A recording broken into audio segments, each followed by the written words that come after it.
कई सारे patient demand करते हैं कि कॉस्मेटिक सर्जरी या दूसरी प्लास्टिक सर्जरी जो हम करते हैं उसमें ईएमआई या फाइनेंस हो पाएगा या नहीं। जो आजकल काफ़ी कॉमनली काफ़ी सारी कंपनीज हो गई हैं जो कि मेडिकल फील्ड में सर्जरी कराने के लिए फाइनेंस उपलब्ध कराती हैं, तो जिसकी वजह से जो आर्थिक रूप से सक्षम नहीं हो पाते हैं वो पेशेंट भी सर्जरी करवा पाते हैं।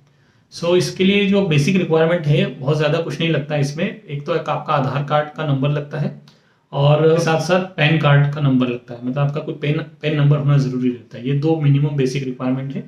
जब आप आधार नंबर डालते हैं तो उसके बाद एक ओटीपी जाता है जो कि आपके आधार को ऑथेंटिकेट करता है, मतलब कि आधार से जो लिंक आपका फ़ोन नंबर है, जो मोबाइल नंबर आपका आधार लिंक है वो आपके पास होना चाहिए। उसमें एक ओटीपी आता है वो आपको डालना पड़ता है और पेन कार्ड का जो नंबर है वो लगता है। इसके अलावा आपका ईमेल आईडी लगता है और डेट ऑफ बर्थ डालने का ज़रूरत रहता है। इसके लिए पेशेंट ज़रूरी नहीं है कि कुछ मंथली इनकम होना आपके पास मिनिमम इतनी चाहिए तभी फाइनेंस होता है। अगर आपका इनकम उतना नहीं है या नहीं है इनकम कुछ, तो आपके रिलेटिव या पेरेंट के नाम पे भी आप फाइनेंस करवा सकते हैं। इसके साथ ही इसके अलावा किसी और डॉक्यूमेंट की ज़रूरत नहीं रहती है। यदि आपका लोन का अमाउंट 1 लाख रुपए से 1 लाख से ज़्यादा का अपन फाइनेंस करवा रहे हैं तो आपका अकाउंट स्टेटमेंट की भी, बैंक स्टेटमेंट की भी ज़रूरत पड़ती है। सारा प्रोसीजर होने के बाद आपको एक अपना फोटोग्राफ भेजना पड़ता है जो कि आपको सेल्फी के माध्यम से ही भेजना रहता है। सबसे पहले जो प्रोसीजर हम लोग करते हैं उसमें एक आपको लिंक भेजी जाती है। उस आपको लिंक को क्लिक करने के बाद उसमें जो जो रिक्वायरमेंट रहती है वो आपको भरना रहता है, जैसे कि डेट ऑफ बर्थ है, आपका पैन कार्ड का नंबर है, आधार कार्ड का नंबर है और उसमें जो इंस्ट्रक्शन रहते हैं उसको फॉलो करना रहता है।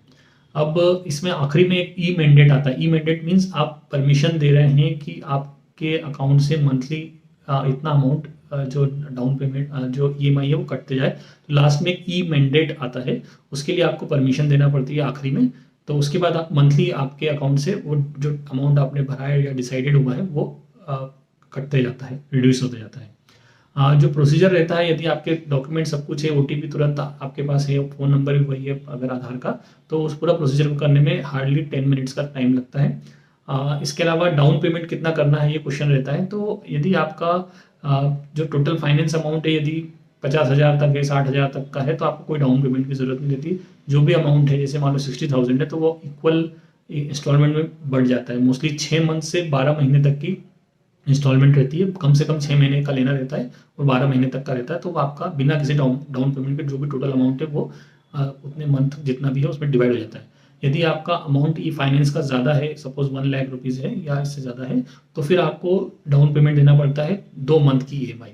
तो मतलब अगर मान लीजिए कि 1 लाख है तो आपको 2 महीने का जो भी ईएमआई आ रहा है, सपोज 8,000 या 10,000 आ रहा है, तो वो एक साथ आपको 2 महीने का देना पड़ता है और उसके बाद फिर आपका मंथली इंस्टॉलमेंट कटते जाता है।